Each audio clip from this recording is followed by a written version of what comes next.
یا اس کا پیس بہت سلو ہوتا آگے بڑھنے کا، پھر ہم کہتے ہیں کام ہو رہا ہے. لیکن جو پیس ہے مہنگائی کا، اکانومی کے ڈیٹریٹ کرنے کا، دیکھیں نا ابھی ڈالر کی بات ہوئی کہ جی 186 تھا، 116 تھا، وہ 186 ہو گیا. ہمیں تو وہ وقت بھی یاد ہے کہ ڈالر 4 روپے 76 پیسے ہوا کرتا تھا. 4 روپے 76 پیسے سے یہاں پہنچا ہے. اس کا بھی تو رونا رول ہے نا، اس کو بھی تو سمجھنے کی کوشش کریں کہ ہوا کیا ہے پاکستانی اکانومی. اچھا ایک تو یہ ہے کہ حکومت کی جو ناکامی ہے وہ یہ ہے کہ وہ برا ٹرینڈ جو آئیڈینٹیفائی کرتے ہیں عمران کی حکومت سے، اس ٹرینڈ کو یہ روک نہیں سکیں، بلکہ وہ آگے تیزی سے بڑھ رہا ہے. لوگوں کی مسائل مشکلات زیادہ ہوئی ہیں، اور یہی چیز جو ہے اس حکومت کی ناکامیاں. دوسرا پوائنٹ جو میں کہنا چاہتا تھا وہ یہ ہے آئی ایم ایف کی. آپ بڑی باتیں کر رہے ہیں کہ جی عمران نے ایک ایگریمنٹ سائن کر دیا، ہم اس میں مقید ہو گئے. سوال یہ ہے کہ آئی ایم ایف کا یہ پہلا ایگریمنٹ نہیں تھا. اس سے پہلے 20 کے قریب ایگریمنٹ پاکستان نے کیے ہیں، اور ان میں سے بہت سے ایگریمنٹس پہ مکمل عمل نہیں ہوا، بلکہ وہ ریسٹرکچرنگ کا پروگرام ڈسرپٹ ہوا ہے، رک گیا ہے. وجہ یہ کہ پاکستان نے شرطیں نہیں پوری کی. عمران نے اگر وہ جو 2019 کا جولائی 2019 کا ہے، اس میں جو بھی کمٹمنٹ کی گئی ہیں وہ آپ پہ پابند نہیں ہیں کہ آپ ان کو ضرور امپلیمنٹ کریں. اگر آپ نہیں امپلیمنٹ کریں گے وہ پیسہ نہیں دیں گے. انہوں نے پیسہ نہیں دیا عمران خان کو، اگرچہ اس نے ریزنز دیے کہ پیٹرول کیوں رکا ہے. اب آ کے یہ کہنا کہ عمران کے ایگریمنٹ سے ہم مجبور ہیں اتنے، یہ بالکل غلط ہے. اس لیے کہ نئی حکومت نئے انداز میں نیگوسیٹ کر سکتی ہے آئی ایم ایف سے. اور یہ ہے کہ وہ آئی ایم ایف کو زیادہ آئی ایم ایف آپ کو پیسہ نہیں دے گا، لیکن چونکہ انہوں نے پیسہ حاصل کرنا ہے اس لیے اس کے لیے وہ ہر کام کرنے کو تیار ہے. اور جو میں نے کل کہا تھا کہ اس وقت کنسیڈریشن یہ ہے باہر سے پیسہ حاصل کر لیا جائے. عمران کے متعلق یہ تھا قرضے زیادہ لیے گئے. 1 جولائی کے بعد دیکھے گا جو ہم نے ری پیمنٹ کرنی ہے اس کے لیے ہمیں مزید قرضے لینے پڑیں گے. تو میرا خیال یہ ہے کہ ہمارے سیاستدان کبھی کبھی تو سچ بول دیا کریں. بالکل. لیکن جیسے کہ ڈاکٹر صاحب نے اچھا پوائنٹ ریز کیا کہ یہ حکومت اپنے ٹرمز پر نیگوشیٹ کر سکتی ہے آئی ایم ایف کے ساتھ. لیکن صافی صاحب میرا سوال یہ ہے کہ ملک کی سیاسی بحران کا ذمہ دار عمران خان، معاشی بحران کا ذمہ دار عمران خان، حکومت ایسا کہہ رہی ہے، لیکن وہ ساری تدبیریں، وہ فارمولے کہاں چلے گئے جو جب یہ اپوزیشن میں ہوتے تھے تب بیان کیا کرتے تھے؟ اب تو یوں دکھائی دے رہا ہے تمام تدبیریں الٹی پڑ گئی ہیں اور صرف عمران خان عمران خان عمران خان ہو رہا ہے میڈیا پر. جی مریم، اس کے لیے کوئی آئنسٹائن ہونے کی ضرورت نہیں یا کسی بہت بڑے دماغ کی بھی اس کے لیے ضرورت نہیں ہے. یہ جو آپ کا سوال ہے یہ بہت سیدھا سادہ ہے اور اس کا جواب غالباً 8ویں جماعت کا کوئی طالب علم بھی دے سکتا ہے. موازنہ بہت ہی آسان ہے جو آپ کا سوال ہے. آپ صرف یہ موازنہ کریں کہ عمران خان صاحب کو 2018 میں جو حکومت ملی تھی، جو خان صاحب نے حکومت لی تھی وہ کیسی تھی، جو واپس دے دی وہ کیسی ہے. آپ 2018 میں دیکھیں اس دور میں جب عمران خان صاحب اقتدار جی جو لی گئی ہے، چلے اسی پہ بات کرتے ہیں. وہ اس محرکات میں نہیں پڑھتے، اس پہ ایک دوسرا موضوع پہ اس پہ بھی بات ہو سکتی ہے. لیکن جو آپ مجھ سے یہ سوال کر رہی ہے کہ بحران کا ذمہ دار کون ہے، تو میں آپ کو بہت ہی آسان موازنہ ہے. 2018 کا موازنہ کرے، 2022 کا کرے. 2018 میں جب خان صاحب اقتدار میں آ رہے تھے تو ترقی کا اشاریہ یا تخمینہ جو تھا 6% پہ تھا. خان صاحب جب ایک موقع پہ یہ بھی آیا کہ ملکی تاریخ میں پہلی دفعہ ترقی کا اشاریہ یا تخمینہ جو تھا مائنس میں چلا گیا. بیچ میں 2-3% تک پھر خان صاحب لے کے گئے. اس کے بعد اب اس کے علاوہ جو اور بھی محرکات اس دور میں ہوئے آپ دیکھ لیجئے کہ اداروں کے ساتھ کیا کیا گیا. نیب کا جو بے دریغ استعمال ہوا، بیوروکریٹس نے کام کرنا چھوڑ دیا تھا. آپ کا اندرونی حالت کیا ہو گئی تھی، آپ کے ساتھ جو تھا آپ کی فارن پالیسی کس نہج پہ پہنچ گئی تھی. کیا چین نے آپ کے ساتھ کام کرنے سے تقریباً انکار نہیں کیا تھا؟ کیا ترکی آپ سے خوش تھا؟ ملیشیا کے ساتھ آپ نے کیا کیا تھا؟ سعودی عرب کے ساتھ آپ نے کیا کیا تھا؟ میں نے کہا اتنا سچ ہضم نہیں ہوگا. آپ تو خوش ہو رہے ہیں ضرور آپ کے لیے کہہ رہے ہیں. نہیں، سچ بولنا تو میرے خیال میں جس طرح سے آپ ہی سے سیکھا تھا کہ کبھی کبھار سچ بولنا چاہیے. تو میں یہ کہنا چاہ رہا تھا کہ اس زمانے میں جو آپ کو موازنہ کر دے، خان صاحب نے جو اقتدار لی تھی اور جو واپس ان سے لی گئی یا دی انہوں نے واپس دی، اس کا آپ موازنہ کریں تو آپ کو مسئلہ سمجھ آ جائے گا. ہم یہ ہرگز نہیں کہتے کہ خان صاحب نے بالکل جو سارا ذمہ دار جو اس وقت جو صورتحال بنی ہے معاشی جو بدحالی ہے ہماری، وہ سارا ملبہ ہم خان صاحب کے کاتے میں ڈالتے ہیں. لیکن اگر آپ سیاست ایک طرف ایف اے ٹی ایف یا پی ٹی ایف کا جو بات کی گئی اس کا کریڈٹ تو عمران خان صاحب ان کے اتحادی لے رہے ہیں اور ان کو دینا بھی چاہیے، کیونکہ ایک کولیکٹیو کوشش کی گئی تھی، ادارے اس میں جو تھے انوالو تھے، ان کی سرگرمیاں تھی. آج وزیر مملکت برائے خارجہ ہنا ربانی کر نے بھی کریڈٹ دی ہے تمام اداروں کو. لیکن اگر آپ کریڈٹ لیتے ہیں اور آپ کے دور میں جو آپ نے معیشت کے ساتھ جو آپ اس وقت جو ہم جس بدحالی کا رونا رو رہے ہیں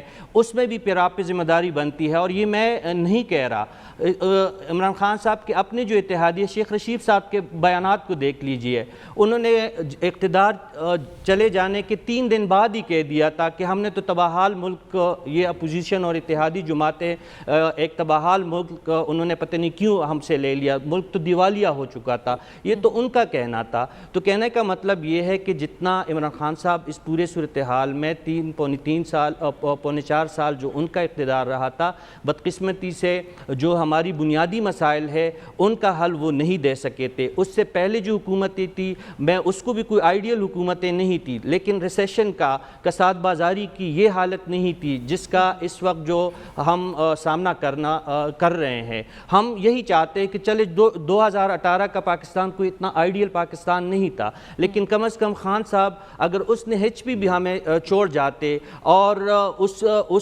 صورتحال جو اس وقت ہم فیس کر رہے تھے کم از کم اس میں ہوتے تو شاید لانگ ٹرم پالیسی میں دوبارہ خان صاحب کو اگر موقع ملتا تو ہم آگے بڑھتے. گئے ہیں جی ڈی پی ریٹ، اس پر آپ کیا کہیں گے؟ اور ایاز صاحب کہہ رہے ہیں 20 بلین ڈالرز وہ چھوڑ کر گئے ہیں، اب 9 بلین ڈالرز رہ گئے، اس کا ذمہ دار کون ہے؟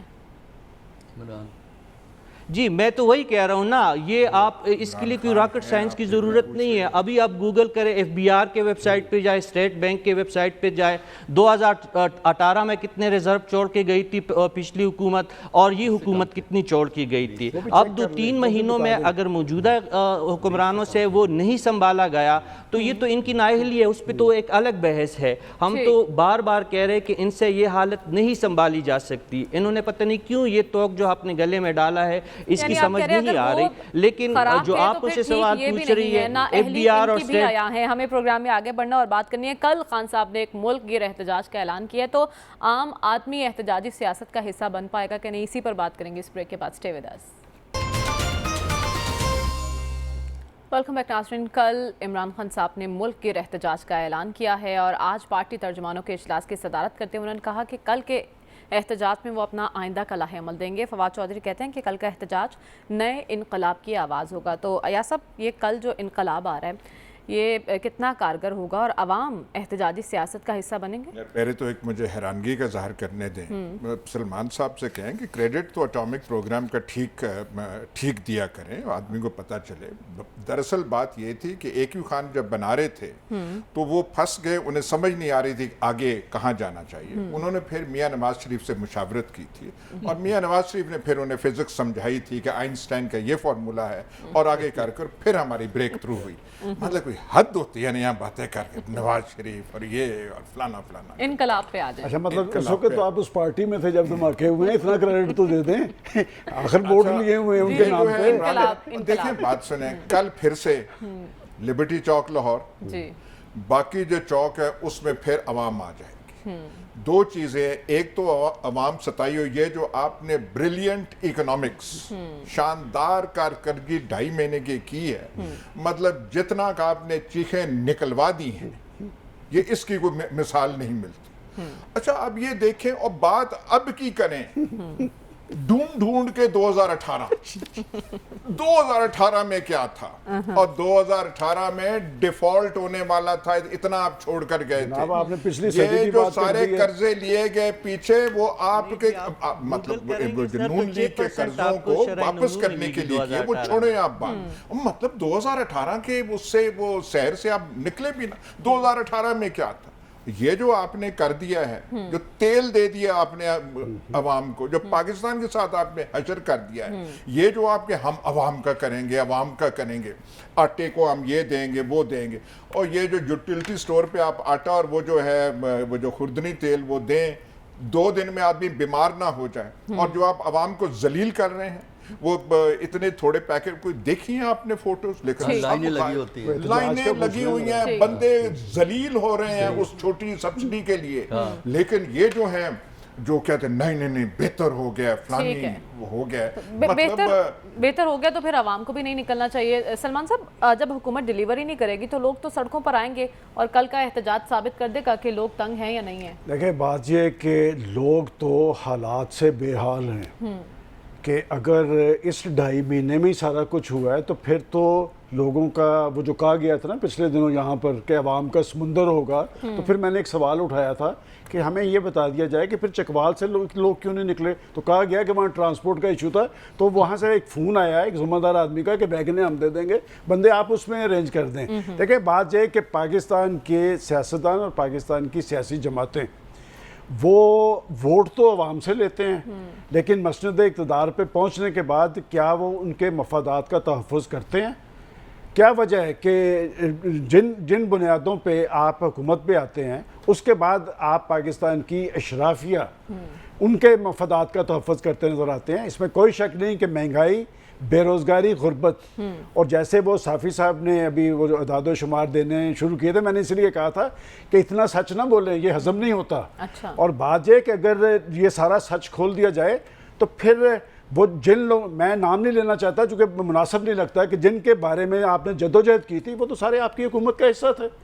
اور پھر آپ نے ایک کمیشن بنایا کہ جی پاکستان میں آج تک جو قرضے لیے گئے ہیں اس پہ ہم ایک کمیشن بنا رہے ہیں. جتنے پاکستان میں 70 سال میں قرضے لیے گئے اس سے سب سے زیادہ قرضے آپ نے لیے. پھر کہا جی ہم نے اتنے ادا کر دیے ہیں. بات یہ کہ یہ اعداد و شمار کے گورکھ دھندے سے نکل کر اگر آپ نے پاکستان کے عوام کو کوئی ریلیف دیا ہوتا اور 3.5 سال میں کوئی ریلیف ملا ہوگا تو پھر کل لاہور کے اندر چوک جو ہیں چوک ہوں گے. اسی لاہور کے اندر لانگ مارچ کے دوران 350 لوگ بتی چوک پہ پہنچے تھے. میں سمجھتا ہوں کہ جب تک آپ اپنی سیاست کو عام آدمی کے ساتھ مشروط نہیں کریں گے آپ کی احتجاجی سیاست کوئی کارگر نہیں ہوگی. اور اب تو وہ یہ کہتے بھی نہیں نظر آ رہے.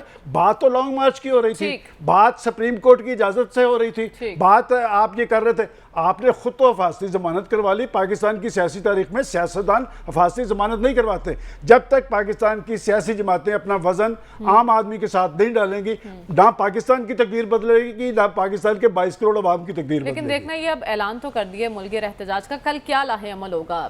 ڈاکٹر صاحب، خان صاحب کا اگلا لاہ عمل کیا ہو سکتا ہے اب؟ دیکھیے پہلے تو یہ ہے کہ اپوزیشن میں ہونے کی وجہ سے اپوزیشن ہمیشہ گورنمنٹ پہ پریشر رکھتی ہے اور وہ پھر جو ویک پوائنٹ ہوتے ہیں گورنمنٹ کے ان کو اپنے ایڈوانٹیج کے لیے استعمال کرتی ہے. لہٰذا میرے نزدیک یہ کوئی ایکسٹرا آرڈنری بات نہیں ہے جو احتجاج کر رہے ہیں. اپوزیشنیں کرتی رہی ہیں، پی ایم ایل این اور باقی پارٹیاں نہیں کرتی رہیں. وہ کب سے ستمبر 2020 سے وہ پی ڈی ایم چل رہا تھا، یہاں جلسے ہو رہے ہیں وہاں جلسے ہو رہے ہیں. تو یہ ایک سیاسی عمل میں یہ چیزیں چلتی ہیں. لیکن میرے نزدیک جو ہے یہ اسٹریٹجی کہ ہر پارٹی کے لوگ اپنے اپنے شہروں میں احتجاج کریں گے، یہ فی الحال ایک اچھی اسٹریٹجی ہے بجائے اس کے کہ آپ لوگوں کو اسلام آباد میں اکٹھا کریں.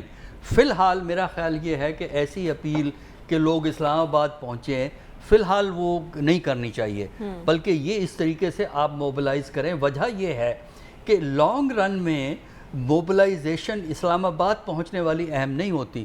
موبلائزیشن وہ اہم ہے جو کہ لوئسٹ لیول پہ کی جاتی ہے، شہروں میں کی جاتی ہے، گاؤں میں کی جاتی ہے، حلقوں میں کی جاتی ہے، محلوں میں کی جاتی ہے.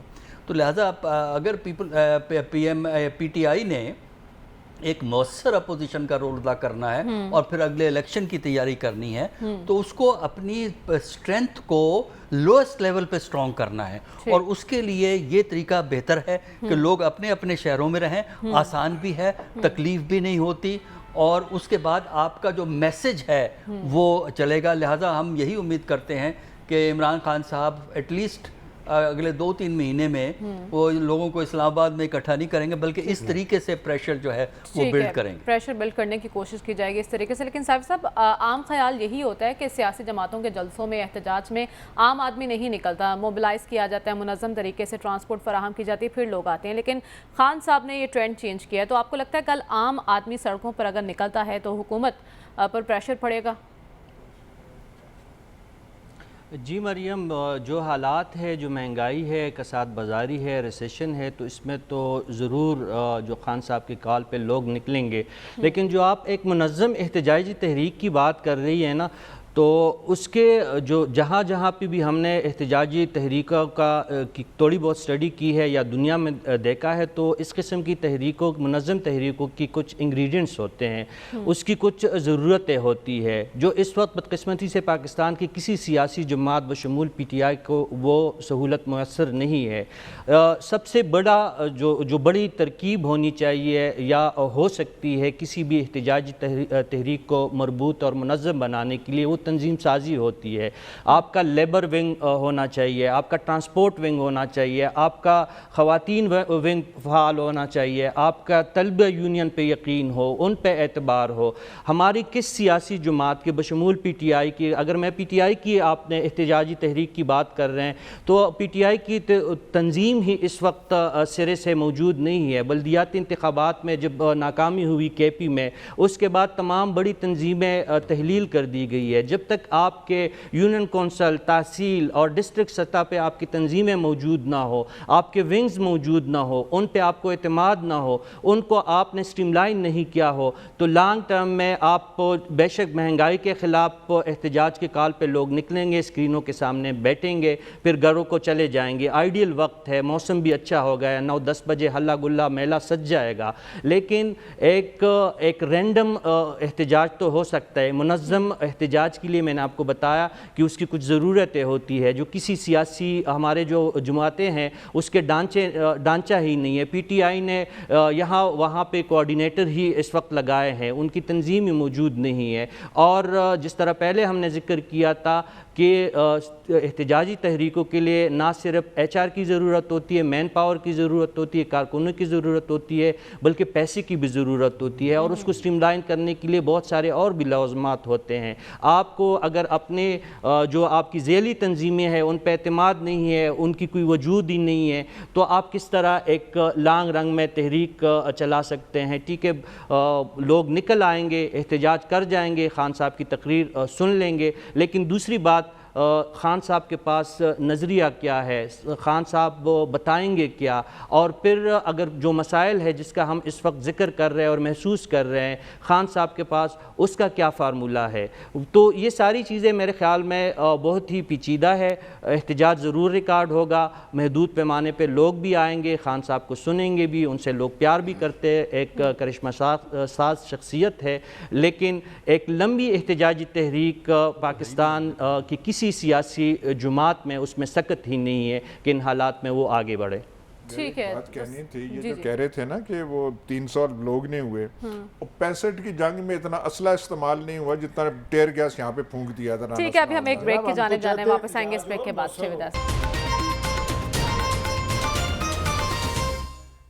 پروگرام سے اجازت دیجیے، آپ سے انشاءاللہ کل ملاقات ہوگی۔ اللہ حافظ۔